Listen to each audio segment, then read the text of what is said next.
know it's been a long day, but we hope you still have some energy left. Remember, God, we love you! You only have 4 more years to go. Hopefully. I have a friend who says life is like a puzzle.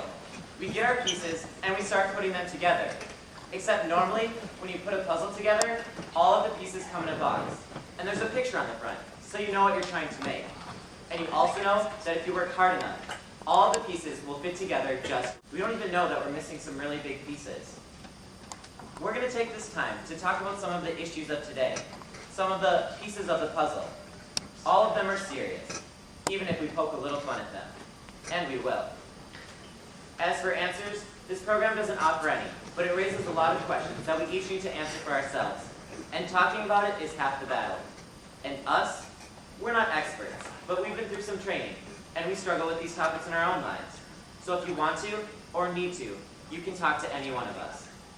So, let's start our journey through the pieces of the puzzle.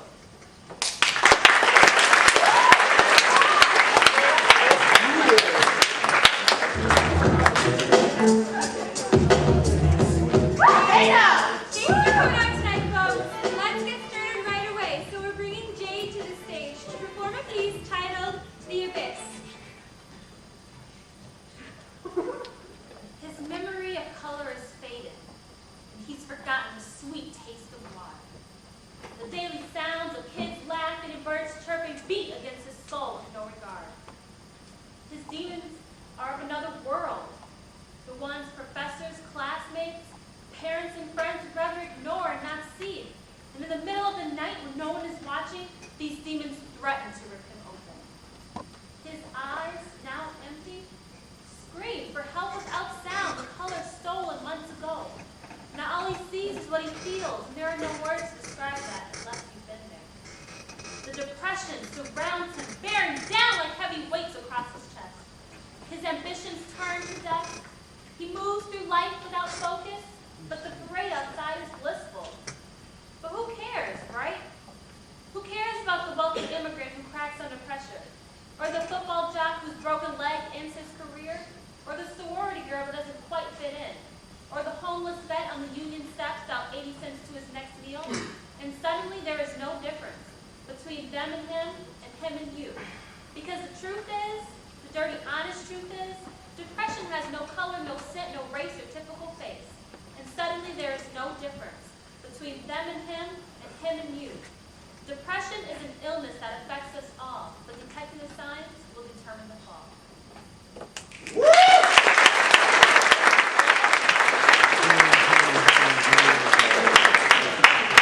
In the criminal justice system, undeclared first-year students are advised by an elite team of peer counselors, known as the non-major case squad. These are their stories.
Rock band, the crumple up rough draft, and Red Bull residue. I know, we better bag all this evidence until we know more. Is your roommate here? I'd like to speak to her, too. Good luck. Sean is hardly ever out on the weekends. She's always at a party, or a concert, or the mall. Today is Wednesday. Yeah, but I think she got a late start this week because of the huge English paper she had to do this morning. Wait a minute, wasn't it an English teacher teacher that reported the missing first-year student? We better have a conference with this teacher. Here, Ben. What's your babies, Ben? Mark's one of our best students. She's earned honor scholarship.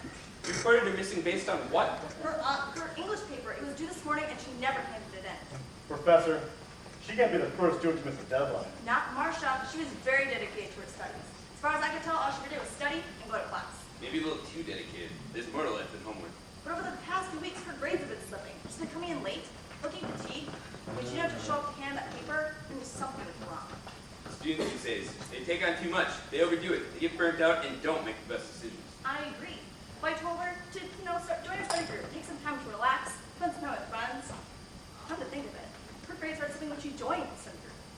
Sometimes, joining the wrong study group can be worse than studying at all. We were finding help in the study group. Have any of your other students been struggling lately? No, but 2 of my worst students did get A's in their paper. That was odd. Chandra Medowick? That's the roommate. Who's the other one? Tommy Levy. Name sounds familiar. You should. They have a punk rock band flyers about the scene of crime. You better check them out. I think he works in the St. Paul Student Union.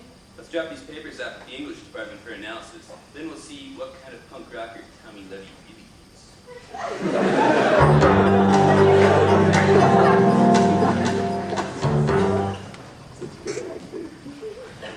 There's your sandwich.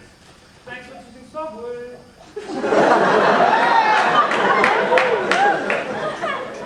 You tell me, Lottie. Oh no, what have I done now? Question is, what haven't you done? We pulled up your rap sheet on the way over here. Disorderly conduct at the gate of the whole music club, indecent exposure outside of Northrop, disturbing the peace, urinating in public, and that's just the first few weeks of the semester. Hey man, sift him more rock. Then nothing. It's as if you cleaned up your act. I had to, man. It was raking my grades, so I went cold turkey. From now on, going to college is my first priority. And rock and roll, twice and a half, man.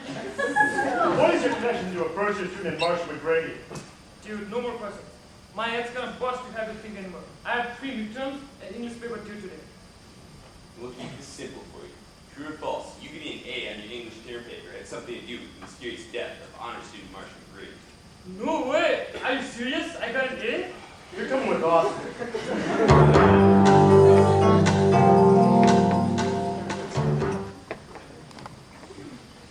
Oh, dude, what happened to the study group girl? So you recognize the victim. Yeah, sure. That's my girlfriend's roommate's across the hall girl.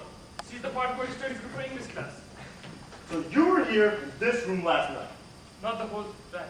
I had to cut out for this other thing. But she was fine when I left. She had been slamming Red Bulls all the time. We got the lab results of those essays. Thought we'd want to see this. What do you got? We did a writing sample analysis of both the English term papers and compared them to the crumpled up rough draft we found clutched in the victim's hand. And? Tommy's paper and Marcia's outline are an exact forensic match. Sounds like somebody stole somebody else's term paper, Tommy. That's a harsh accusation, man. Hey, Chandra. This would be the roommate. What's going on here? They think that the study group girl stole my paper. Actually, Tommy, that is not what we think. We'll clear this up with a writing sample, Tommy. We'll figure out who really wrote that paper. Oh, no, you don't. I know my rights. You cannot extract evidence from my client without a search party. Chandra, what are you doing? Let me handle this, Tommy. I'm pre-law. What are you doing in class? My client demands right to a speedy trial by a jury of his peers. When his peers cannot be found, I suggest we go to Sally's Pub and look for them. I think I just saw a Woody over there. What do we do now? I guess we go to trial. Is anybody else free law?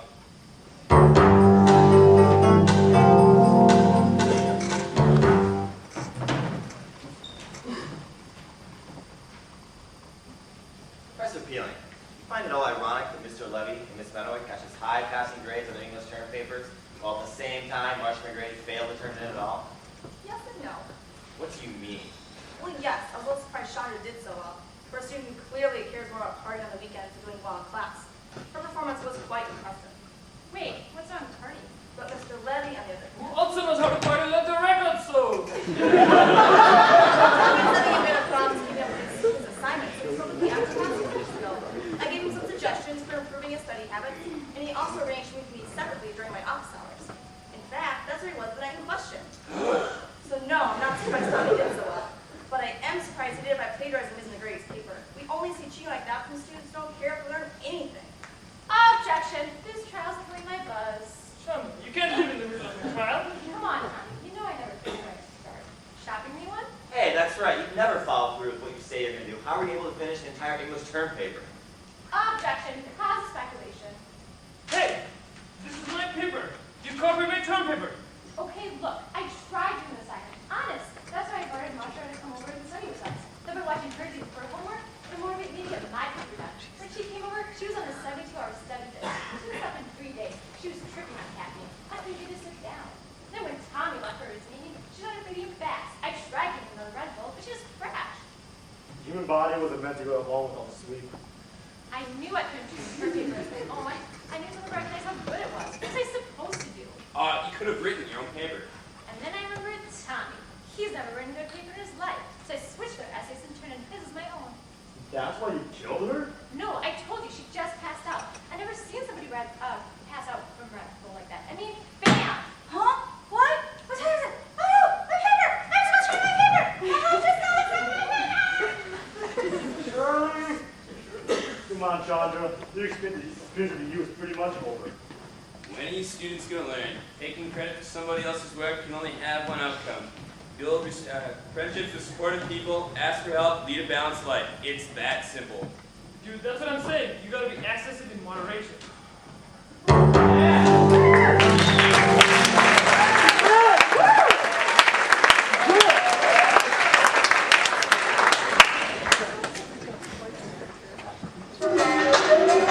What I've learned about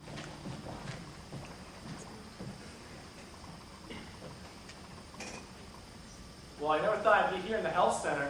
The health center. The only place where no matter what you get, they either give you a condom or a laxative. Get you coming and drawing, I guess. What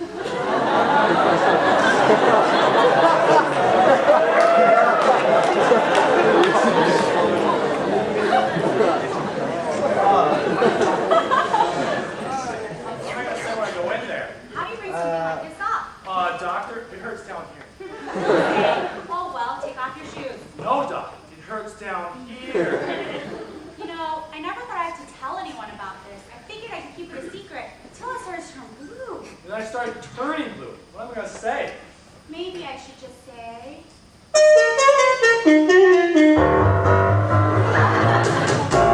Well, I slept with Sue, And I slept with Joe.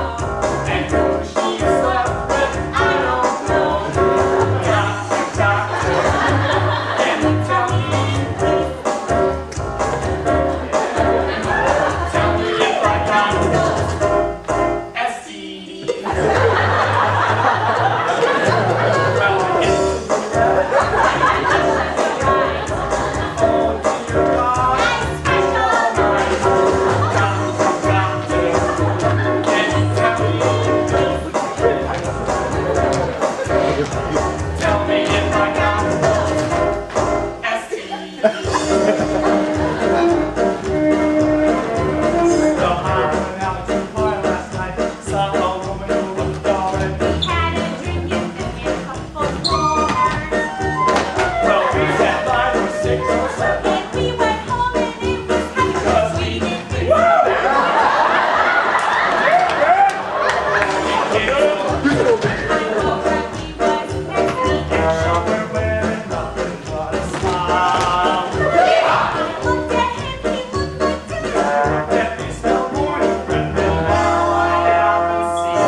there, Stephen?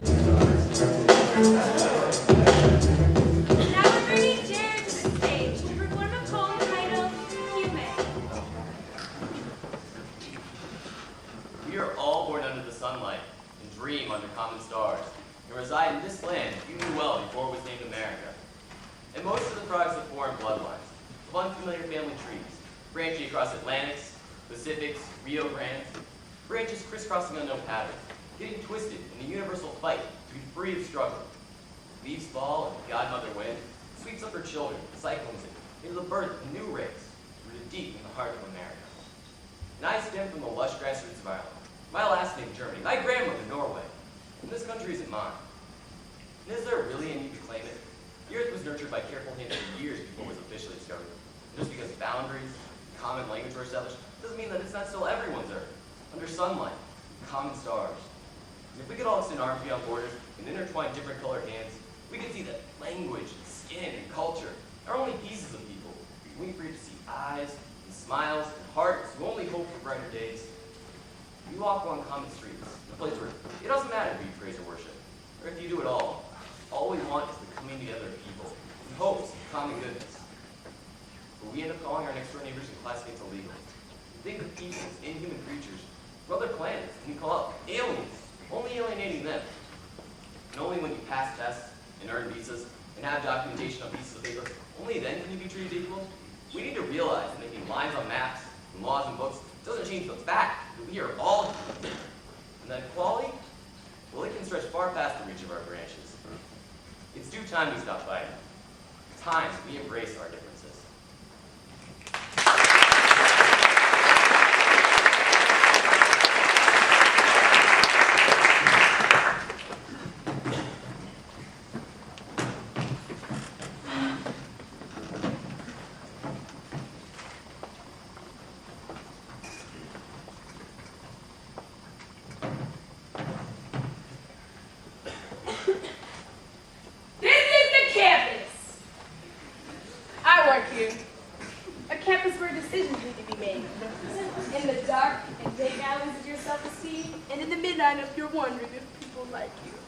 That's right. I know it well. Some people call me peer pressure, or social influence, or just trying to fit in. It doesn't matter.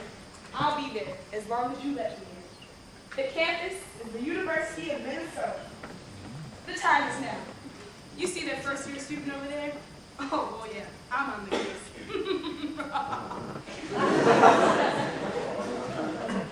Hey, Layla, how's the studying going? Okay. Got a lot of paper due for comp next week, and I'm just trying to get a jump start. Bunch of us are going to a party tonight. Interested? I don't know. I've really got a lot of homework. Brian's going to be there. You know, Brian, the one you made me follow around campus with you? Really? I don't know. Why don't you go? Do you think in 5 years you'll be worried about your comp paper? Do you want your picture in the daily to read underneath it? Most likely to be a loser? Besides, no one else will be studying. Well, I guess no one else here is studying. Sure looks that way, doesn't it? Who are you talking to? Oh, the person standing next to me. Okay, now you're hallucinating. I think you need a break. Want to go? Okay. Hey, how was the party? Want something to drink? Can't make a decision, huh? Should you just have a beer? Maybe go right for shots. But I wasn't drinking. Planning on drinking tonight. What do you think happens at parties? Do you want to be the only one here not drinking? Look around. Everybody's trash. Check it out!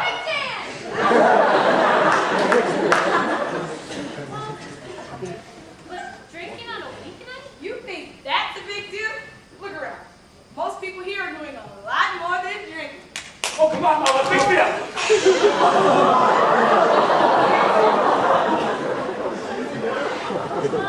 I guess half the beer is nothing. No, Melanie, have a beer. If that's what you want. Well, I'm not getting high.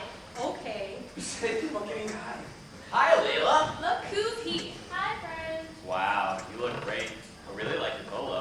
You know, maybe we should do something sometime. Really? Like what? I don't know, something like just you and me. It might be fun. What do you say? Like What? Don't you know? He said you look great. He said just you and me. Maybe you should go upstairs with him. I mean, he likes you, you like him. I mean, come on. Everyone's doing it. Yeah! Oh, I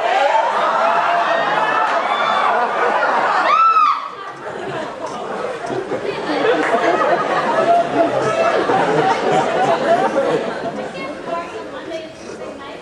I can't do shots or get high. I can't have sex with someone just because I like them. I'm sorry, but I can just not follow the crowd. What are you talking about? No one's asking you to. She's asking me to. And you're gonna listen to someone who's wearing a trench coat in July. You're like most people. Come on, how many people here are drinking? All of them. Really? I'm not. I just needed a break. I'm only staying for an hour or so, and then I'm going home. I can't go out on a Tuesday night for 5 hours and be exhausted and hungover the next day. A lot of people here aren't drinking. They're probably all getting high. You know, every party has a couple of people getting high, but they all went outside. You know why? Because the rest of us are looking at them like, get a life. And who are you going to have sex with? With Brian, if I don't, he won't like me. I don't want to be the only one not having sex. What are you talking about? A lot of people aren't having sex. And that doesn't sound like Brian. And if it's true, why would you want a relationship with someone whose operating plan is have sex first, ask questions later? Where's all this pressure coming from? From her. No, Layla, it's from you. Don't let other people manipulate you. And don't manipulate yourself. Do you still want to go home? Maybe I'll stay for a little while. I want to talk to Brian. Let me know when you're ready to go. And so, another night ends on my beat. Perhaps I wasn't successful this time, but this is a campus, and there will be other opportunities lurking, waiting for the right person to fall for the trap. Because if you aren't careful and you don't trust yourself, well, then you might as well trust me. I wouldn't lie to you. Now, would I?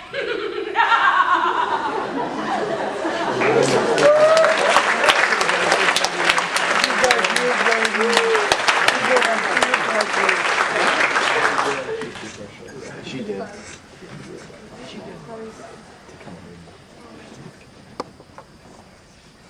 First thing I need to tell you is, I'm not a bad guy. I mean, I'm a guy, an average guy, a good guy mostly. I try to do the right things when I can, when it's convenient. So I wasn't going to complain about having to sit through this mandatory educational session on sexual assault and yada yada yada. I mean, this stuff's important, right? People should know. So I'm seeing this presentation and I'm not really paying attention because none of this stuff really applies to me. Then I'm kind of listening because some of what they were saying was starting to sound familiar. And the second thing I need to tell you is, I'm not a rapist. And I think now's a good time to bring that up.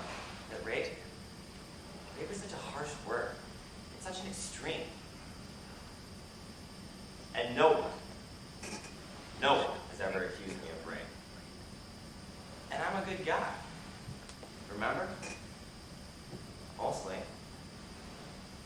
So now the presenter's talking about descriptions and definitions of sexual assault. And I'm thinking to myself, I've done that?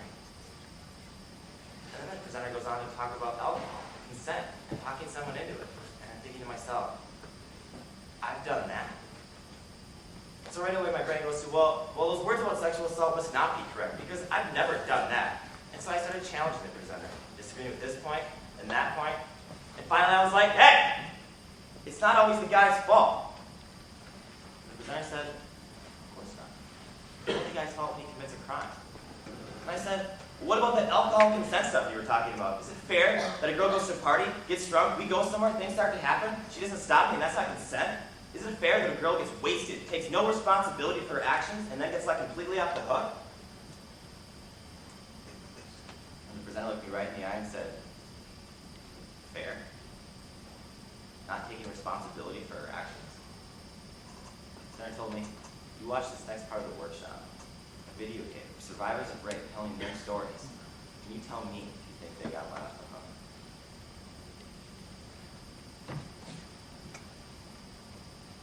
Third thing I need to tell you is, I never meant to hurt anyone. It's not like I tied women up. It's not like I had a weapon to threaten their lives. It's not like they were screaming at me trying to run away. But it was wrong. A couple of times, I knew it too.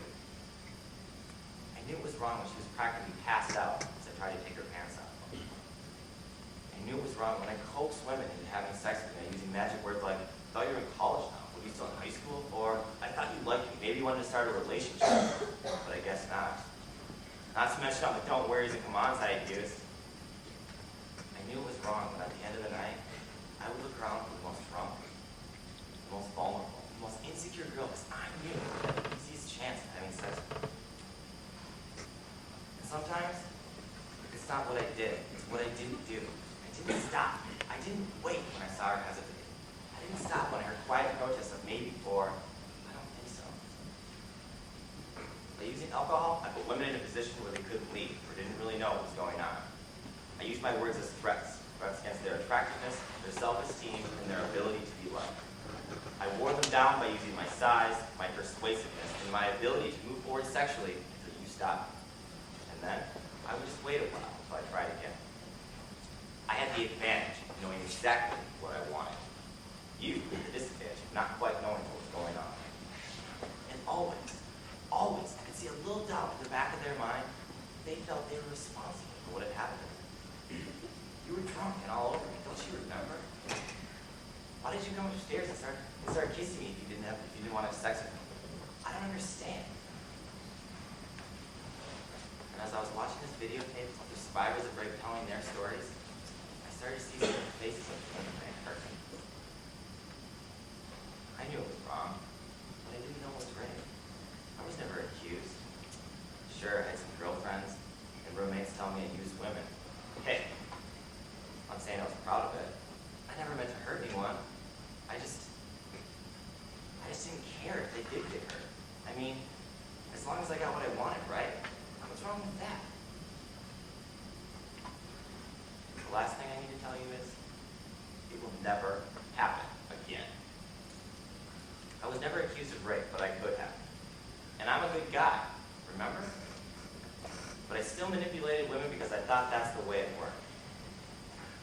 And well, now I think differently. And maybe, just maybe, I get some of the other mostly good guys to think a little differently too. I don't know. Suddenly, it feels like it's the least I can do.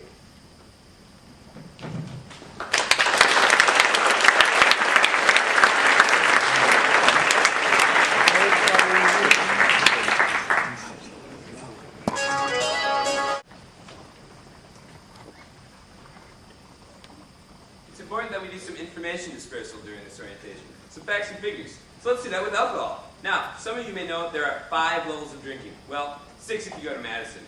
But that's not important right now. Let's go through them one by one and see if any of this starts to sound familiar. It's Thursday night, and after your last class, you and your friends decide to go to your favorite bar. After using whatever form of ID necessary to get in, you and your friends sit down and have a beer. After you finish your beer, you say to your friends, "Hey, this was fun, but I've got a paper due tomorrow. I have to get home." But your friends say to you, "Come on, it's early, have one more." So you look at your watch and you think to yourself, "Hey, plenty of time to get my paper done. As long as I get 8 hours of sleep, I'll be fine. I'm staying." That was level 1. Maybe you were pretty stressed before heading to the bar, and maybe that's why you went in the first place. But that one more beer you stayed for turned into 2, 3, or more. You're having a great time with a friend and excited about being a baseball season.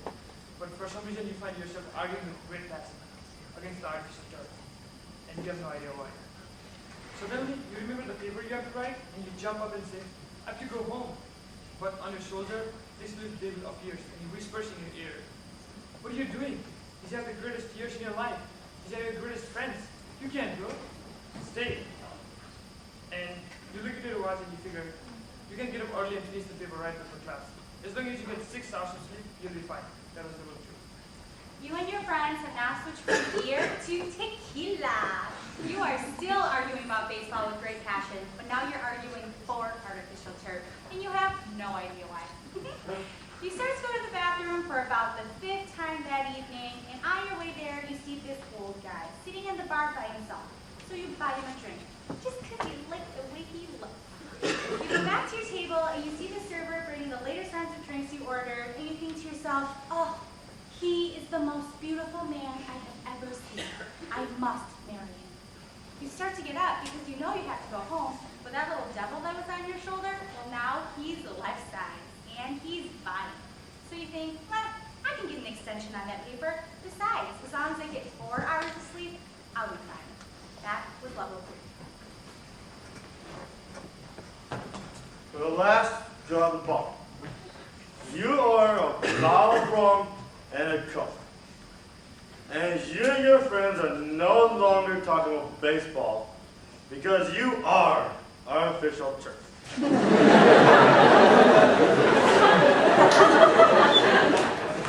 And you get up and you go to the bathroom again. And you see the old guy sitting by himself at the bar. But this time, you punch him.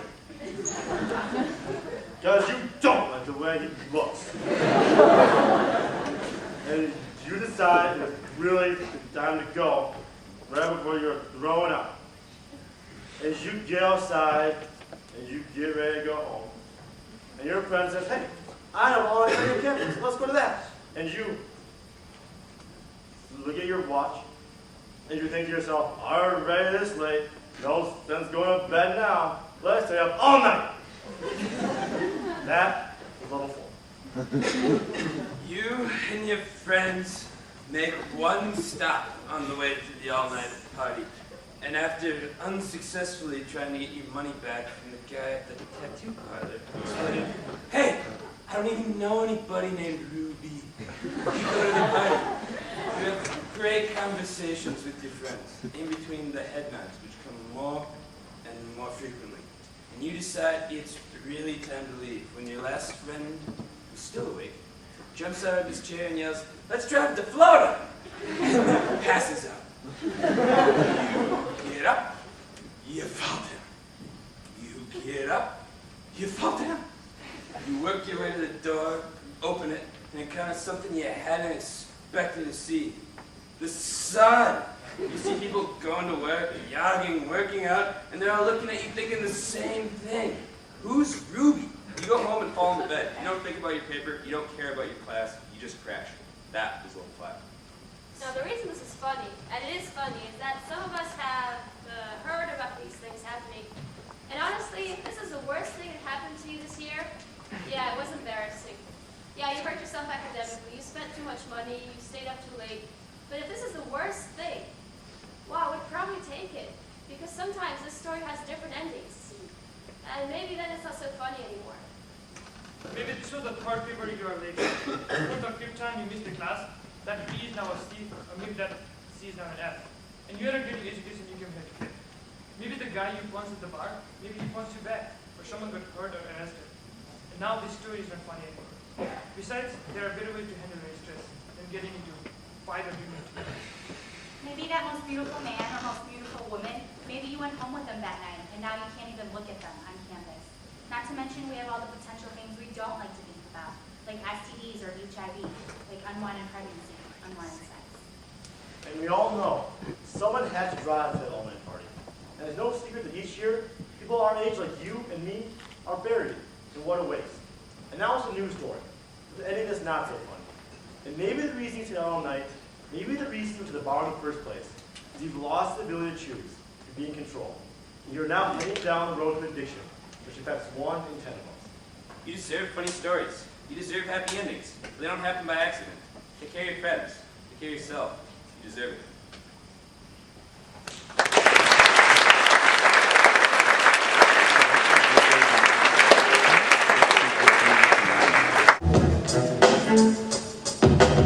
Great, now we're bringing Ollie up to the stage to perform a poem titled Solidarity. Even though American history has been selectively interpreted quite frequently, you're smarter than that, or you wouldn't be here, right? Did you know we have the power to build a place in the world, a real, concrete, honest place with walls and histories in its bricks, where people like you and me and him and her can be whatever we wish? Sound too good to be true? I thought so too. The power to build a place where those who live there value the importance of acceptance. A place where we can bring ourselves, whole and complete, faith and spirituality intact, the full human self defined and open for the world to see, without ugly whispers or scornful eyes. Did you know we have the power to build this place that welcomes our peers, just as we are? Not because we have to, but because we want to. We can build this place here and now,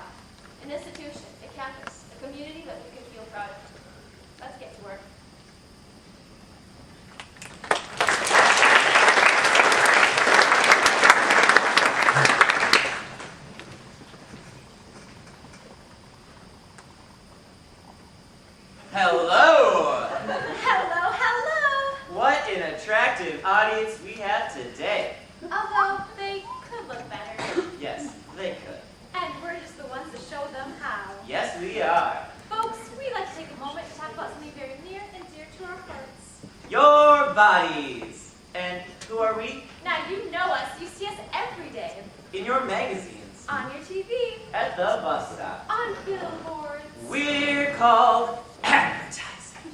Oh, what an ugly word. But you can just think of us as friends. Yes, beautiful, happy friends.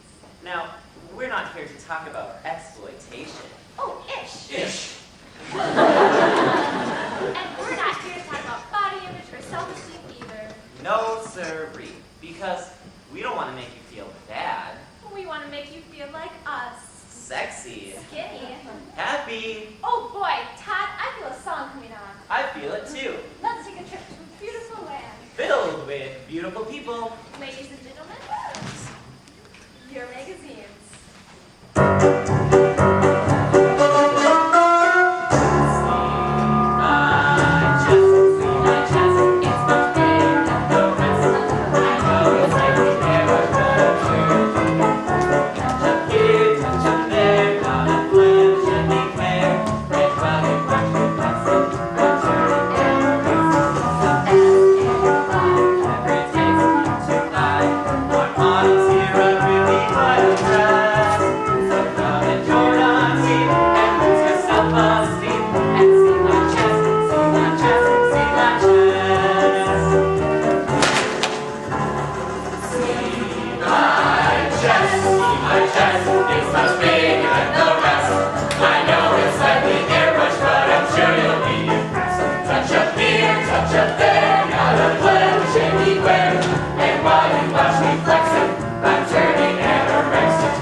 Excuse me. Would like to have a few words with my rapist? I can talk to you about this now. Now that I've started on the path from victim to survivor. Now they can conjure up your face, your memory, and not cry and shake uncontrollably. Now they can sleep. Most of the time. It's not to say I'm done, over it, or cured. I am far from it. But it's taken almost 5 years to get to this point, and I think that's a pretty good place to start. So the first thing I want you to know is, you are indeed a rapist.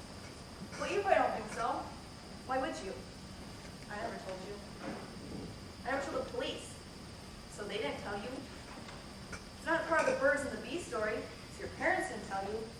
But your friends didn't tell you. After all, they're the ones that congratulated you afterwards. But just in case I'm not the only one, here's a little hint. When you have to hold a woman down and cover her mouth from crying out, it's probably a sign of the day that I didn't want to be there.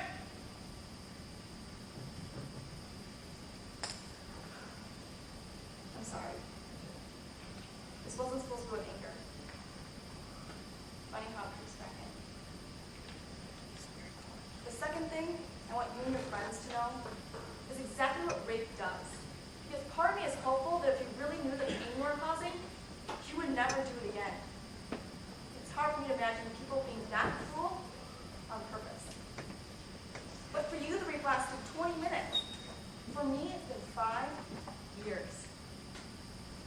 The two friends friends I told about what happened to me gave me different advice. The first told me to call the police, press charges, and put you in jail for a long time. I must admit, that thought made me happy. But my other friend was more practical. She reminded me of how society works. She asked me to put all the demeaning aspects of pressing charges. Because, you know, she said, it takes two to tango, and this accusation would take away his whole life, his whole future. His life? His future? Let me tell you what rape takes. Let me tell you what he took from me. My whole world. I can't sleep because I don't know when the nightmare is coming. I can't relax because I don't know when I'll be reminded by a place, a sound. There are no more safe places. Everywhere I go, I first check my escape route. And things without immediate exits, buses, elevators, I can't go in them anymore. You've taken away Friday nights, walks home, parties by the lake, even laughter, because I feel if I laugh, I'm abandoning the part of me in so much pain. You've taken my trust and replaced it with betrayal. You've become all men, which is sad because I'd like to believe you're abnormal. But I don't trust men. And yet, and worse, I don't trust myself to make good decisions, to know what's going on. I don't trust me to take care of me. And worse, sometimes I feel like I wasn't worth taking care of. I wasn't pretty enough, or popular enough, so I drank too much to make more fun. I wasn't smart enough either about how the world worked because I just assumed I said stop, no, you wouldn't just ignore me. And now I'm damaged goods. Can you tell? Just by looking at me? Sometimes I'm not sure. So it's been 5 years, and as you can tell, I'm not quite okay yet. But I'm working on it. Because believe it or not, this is the best I've been since you did that to me. So I wanted you to know. One of the big things separating our genders is that every woman I've ever met knows someone who's been raped. Sometimes herself. But men, they don't know any rapists. So who's doing this thing? It's kind of a group denial. My friend said it takes two to tango. But you know what? We didn't tango.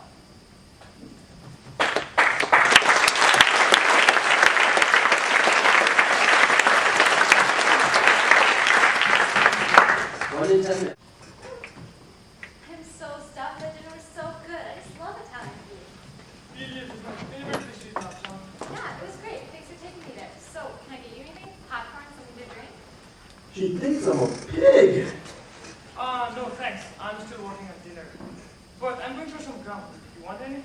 He offered me gum. Shoot, I knew I shouldn't have had so much garlic. My breath must reek. Yeah, thanks. Oh, this is my favorite flavor.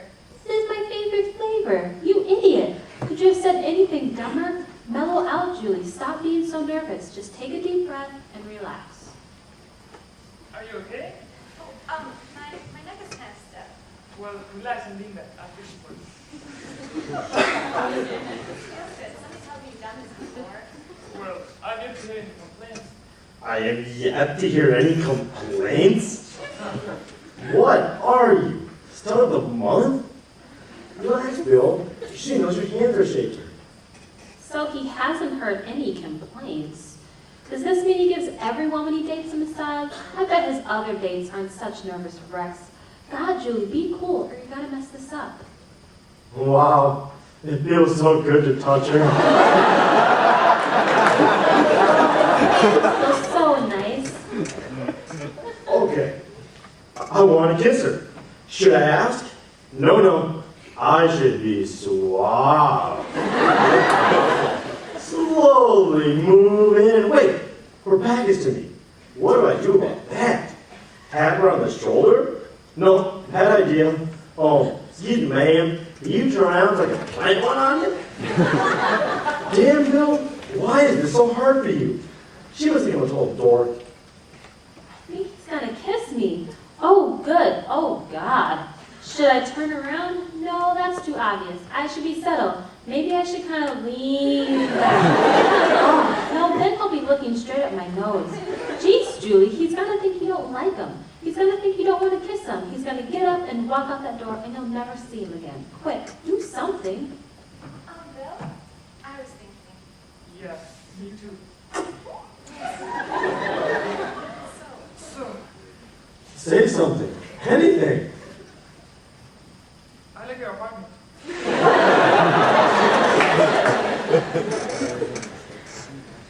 Oh, man. You couldn't have come up with anything better. It's not that big, just this room and the bedroom. Nice going, Julie. This is the living room, this is the bathroom, and we have the fire exits located directly. She mentioned her bedroom. Is that code? Does that mean she wants to go in there? Does that mean she wants... Oh, wow. I wasn't expecting that. I mean, that would be great. But maybe we should wait. I just thought you'd know each other a little better before. But if that's what she wants, I'll do it. No problem. I just really like her. I don't want to mess this up. Your bedroom's bedroom over there? Does that mean he wants to go in there? Does that mean he wants to... Oh, God, of course. I'm so dumb. I wasn't expecting we'd move so fast. I really don't know if I want to. I mean, I do, just not yet. But I really like him. I guess if that's what he wants, I just don't want to mess this up. Yeah, right through those doors. Okay. She pointed at the bed. That has got to be a signal. Definitely. Maybe. Maybe not. I should ask her. No. That's not the cool thing to do. I don't want to think I'm a jerk. I should just sweep her up and carry her off and... Oh, wait. The last time I moved too quickly with a woman was awkward.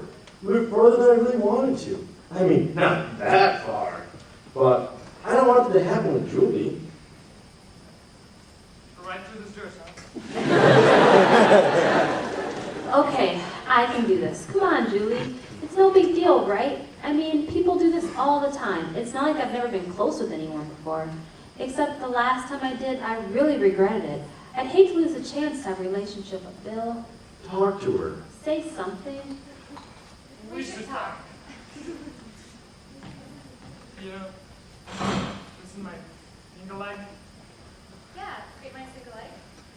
Listen, Julie, I really like you. I really like you too, Bill, but But what? it's no big deal. It's just maybe we should talk about where this is going. Be honest with her. Don't worry about disappointing her. Tell her how you feel. I have really good time with you, Julie. I hope that where this is going is where you get to spend a lot of time together. Me too. Then we shouldn't rush things. I mean, we have plenty of time. Yeah, I like that if we can take things slowly. I do see us growing closer, just not yet. I'm not ready. I'm sorry. No, Julie, you have nothing to be sorry about. I'm totally cool with that.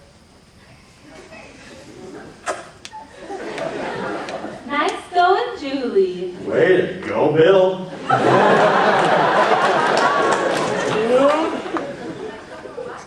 Yeah, sure. That sounds great.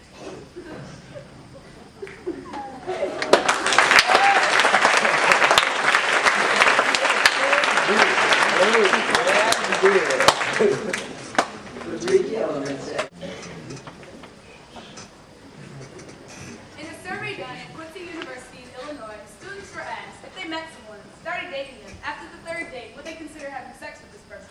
About 3/4 responded yes.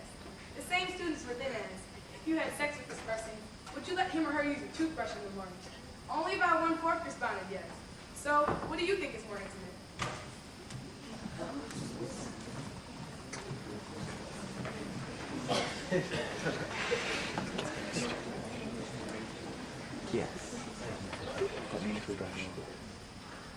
In today's world, it's amazing what some people still freak out about.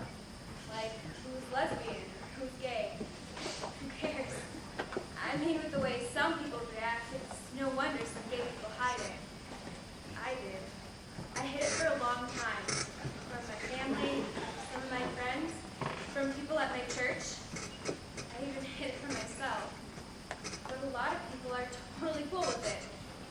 not stray people. It's just hard sometimes to know who to tell. I wish I could just tell everyone as soon as I meet them, so I know right up front how they'd respond. Hi, new here? Me too. I'm in IT, Capricorn, gay. But knowing and accepting myself is one thing. Knowing whether someone else is going to be accepting or comfortable or homophobic, that's a whole nother deal. Of course, some people say we shouldn't get comfortable with it because it's wrong. They say things like, you choose that kind of lifestyle and that's what you get. Well, as far as I'm concerned, the only thing I'm choosing is to be honest about myself. I mean, I suppose I could choose not to be myself, just like you could choose to use your left hand instead of your right hand or wear your shoes on the wrong feet. I mean, you could do it, but you'd have terrible handwriting and you'd never throw a baseball again and you'd fall down a hell of a lot. So, if we're going to talk about choosing, let's talk about the choices that other people make when it comes to me. The jokes they laugh at, the words they use, the names they call me, bitch, dyke, lesbo, and those are just the ones they say out loud. Forget about the ones they say in their heads. If you want to call me something, if you want to pick just one word to describe who I am, why don't you try using my name? Because most of our lives are pretty much the same. Mostly they're the same hopes, the same fears, and the same dreams. Like you, I wonder, where did all my money go? Oh, how will I ever find time for classes and homework and meetings? And if I could just get an extra hour of sleep in the morning, that would be great. Like you, I wonder, do people like me? Am I funny? Will I ever fall in love? Almost all our lives are pretty much the same. But some people choose to focus on just one thing, the sex. Some people hear the word gay and say things like, you're gay? Don't you worry about AIDS? Yeah, don't you? Don't they know that AIDS is a concern for everyone? People need to expand their definition of being gay, because sex is just a small part of it. And yeah, I do worry about AIDS. I worry about AIDS because it makes people scared. And sometimes when people are scared, they check out. Like this one day I came home from class and someone had slid a note under my door that said, "Dykes must die." No one else would be expected to get comfortable with threats like that. And neither should I. So I have to spend way more time than I should have to thinking, who am I going to tell? People on my floor? It's serious. They're the ones laughing at the jokes. Once I told my sister, the one I like, I was having dinner at her house and I didn't plan on telling her. I just blurted it out. Anne, I said, I'm gay. And Anne said, oh, a little gay or a lot of gay? That's when I knew it was going to take her some time, but she was up for listening, so I explained how I feel. And then Anne asked the question that I knew she was going to ask. You're not going to tell Mom and Dad, are you? And I said, no, because I got this recurring nightmare I keep waking up from. I'm visiting home and I ring the doorbell and say, Happy Thanksgiving, Mom, this is my girlfriend, Amanda. And Mom passes out on the floor. I said, no, not yet. Maybe someday, but for now they'll just have to go on believing the lie. Anne said, well, good, because you know them. They just blame themselves. Ouch. That hurt. Why did she have this immediate feeling that being gay was something wrong? That someone had to be blamed for it? So yeah, telling people can be risky. But when it works, when people look at me for who I am, when I find friends from different communities who care about and respect me, I get the feeling that it's all going to work out just fine. So, who am I going to tell? You? Are you going to be there for me? Are you going to look at me for who I am, not some stereotype or pie chart in a magazine? But me? Who I am? Who am I going to tell? You? You? You?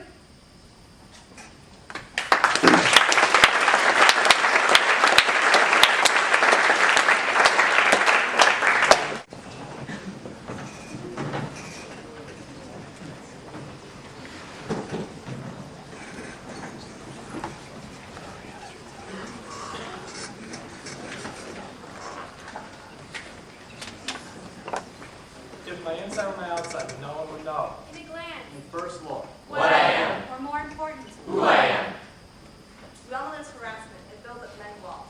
It happens in the classroom, In organizations. in residence halls, But if my inside were my outside, we could change this reality. Because you'd have to forget all the stereotypes. And just concentrate on me. If my inside were outside, then you could not. Jeff, Make assumptions. So first, asking good questions. And you would want to ask. because it'd be the only way to know What I think. what I feel, What I love. what I hate. What movies I like to watch. What food I like to eat. What music I like to listen to. what language I like to speak. If my inside were my outside. And the first thing you see wouldn't be My color. My chest. My walk. my hair, My heritage. my talk. If If my inside were my outside. And you wouldn't make mistaken assumptions. I'm here to get married. I can't manage on my own. Of course I want to hear. I'm here on a scholarship. I'm sensitive by nature. I have no deep feelings. I shall be called on in class. You better lock your doors. I will understand and tolerate the jokes. I have money, you can't have any. I'll probably get AIDS. I'll only sit with people like me. I'll use my body as a resume. If my inside were my outside. Then I wouldn't be afraid. Walk by myself alone. Sit with you in the cafe. To raise my hand in class. To let you know who I am. To go to parties where I'm outnumbering. See a teacher after class. To be an individual. To not always fit in. To spend my time investigating my life instead of measuring myself up to yours. If my inside were my outside. Then you really wouldn't know. You have to get to know me first. You have to start by saying hello. And after you get to know me, you still may find I'm a jerk. But you couldn't just assume it. It would take a little work. You might find out. I'm beautiful. But you might find out that in the end, You'll get something you hadn't counted on. You'll get yourself a friend. We all know there's harassment and those are many walls. It happens in the classroom. In organizations. In the residence hall. But If my inside were my outside, we could change this reality. Because you have to forget all the stereotypes. And just concentrate on me. Before we part ways, we want to give you a little insight into the beginning of your college journey. You've probably already heard this from your family and teachers. It's the kind of thing someone tells you when they're trying to warn you about what could happen in college. But we tell you these real stories because we are students, and we were in those seats also, most of us, not too long ago. Many of us have learned these lessons, not all the easy way either. So take our word for it. We've been there. The truth of the matter is, the first 6 weeks are critical to the decisions you'll make as a person. Because it is in the first 6 weeks that a person holds their choices and habits on campus. It's the first 6 weeks that a person is most vulnerable to sexual assault or trouble from alcohol or drugs. it is in the first 6 weeks that academic habits are created. So we ask you to do this. Will you be a little more careful between now and October? Will you watch out for your friends and ask them to watch out for you? Will you make the decision not to drink more than your body can handle and not to use drugs that may hurt you? Will you take care of your body and your health? Will you manage your time, money, and classes carefully? Will you ask yourself, is this a group of friends I want to have for life? Do they care about me as a person? There are a lot of things to experience out there. Don't try to take them in all at once. You've got plenty of time. 4 years, in fact. So don't rush these first 6 weeks. Life is like a puzzle. We get our pieces and we start putting them together. And some days it seems like it works and that everything will come together. And some days it seems that the pieces have no chance of fitting, or that someone will come and give us a few more or take a few away. And some days we don't even feel like trying. We feel like throwing our puzzle on the floor and starting all over. And so we do. Because we never have to feel like we're going through this alone. As soon as it feels like we'll fall flat on our face, usually someone will be there to catch us. That's the good thing about going to the University of Minnesota. We talk about these issues here, and there are people you can go to if you need some help. So if you want to, or need to, you can talk to any one of us. So put your puzzle together, and in the end, you'll be guaranteed 2 things. It will be beautiful, And it will be yours.